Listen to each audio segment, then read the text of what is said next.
Hello guys guys আজকে তোমাদের সাথে আমি পৃথিবীর সেরা হাজবেন্ডের পরিচয় করিয়ে দিব। আর সেটা হচ্ছে আমার হাজবেন্ড। কি দিয়ে যে শুরু করবো গাইস সেটাই ভেবে পাচ্ছি না। কোথা থেকে কোথা পর্যন্ত তার সুনাম করবো সেটাও বুঝতে পারছি না। জানো না তো গাইস, আমার হাজবেন্ড পৃথিবীর সব কিছুর অনুমতি আমাকে দিয়ে দিয়েছে। এই যেমন ধরো বাসার কাপড় কাচা, বাসন মাজা, ঘর পরিষ্কার করা, খাবার দাবার রান্না করা, বাচ্চাদের খাওয়ানো, সব সব কিছুর অনুমতি সে আমাকে দিয়ে দিয়েছে।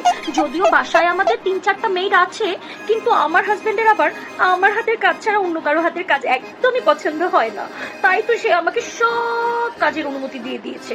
শুধুমাত্র গাইস বাহিরে যাওয়ার আর নিজের জন্য একটু সময় বের করার অনুমতিটা দেয়নি।